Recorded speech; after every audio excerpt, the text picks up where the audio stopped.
Blessed Are the Stressed, Secrets to a Happy Heart by a Crabby Mystic. Written by Mary Lea Hill, FSP. Published by Pauline Books and Media.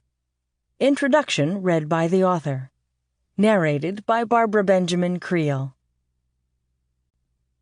In memory of my parents, Lee and Alveda, and my brother and sister, Lawrence and Marjorie, who even now enjoy eternal happiness. Introduction. The Beatitudes are arguably the best-known part of the Gospel. I suspect that they are, on that evidence alone, among the most important words in the New Testament. Because they are familiar to us, they easily roll off the tongue as we read them, almost as easily as the words of a well-known song repeated unconsciously. Generally, it is said that familiarity breeds contempt, but I would say that with the Beatitudes, familiarity breeds comfort. And so a question arises here. Is this sense of comfort a good or bad thing? Was comfort actually the motivation of Jesus when he proclaimed the Beatitudes? A question also arises about the word blessed itself. What does it imply? Sometimes it is translated simply as happy. The secret to understanding the Beatitudes lies in understanding these words. As an introduction, let us just say that the difference between happiness and beatitude is easy to see in our culture. How many people do we know who are happy with how things are in their lives? How many are totally content with who they are and with what they have achieved, and wouldn't change a thing? They are happy as far as this world's happiness goes. Our culture, however, tells us we are not happy and certainly not satisfied. We actually deserve more and better. Advertising has become the new asceticism, and it is dictating the parameters of our earthly paradise.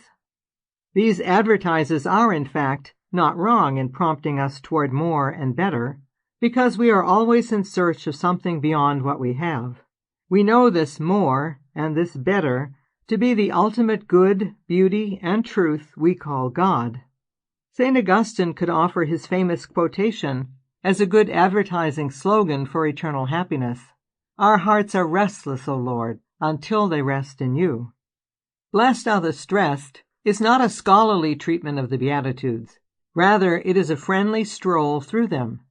We will stop to regard this aspect and that meaning in an attempt to get a better idea of how Jesus defines holiness. Together, let us look at the Beatitudes, savoring the words, mulling over the promises, but most importantly, making them the hallmark of our lives. The Beatitudes. When he saw the crowds, he went up the mountain. After he sat down, his disciples came to him, and he opened his mouth and taught them, saying, Blessed are the poor in spirit, for theirs is the kingdom of heaven. Blessed are those who mourn, for they shall be comforted. Blessed are the meek, for they shall inherit the earth. Blessed are those who hunger and thirst to do God's will, for they shall have their fill. Blessed are the merciful, for they shall receive mercy. Blessed are the pure of heart, for they shall see God. Blessed are the peacemakers, for they shall be called sons of God. Blessed are those who are persecuted for doing God's will, for theirs is the kingdom of heaven. Blessed are you when they insult you and persecute you, and say every sort of evil thing against you on account of me. Rejoice and be glad, because your reward will be great in heaven. They persecuted the prophets before you in the same way. Matthew chapter 5, verses 1 through 12. Then he raised his eyes to his disciples and said, Blessed are you poor, for yours is the kingdom of God. Blessed are you who hunger now, for you shall have your fill. Blessed are you who weep now, for you shall laugh. Blessed are you when men hate you and exclude you and insult you and reject your name as evil on account of the Son of Man.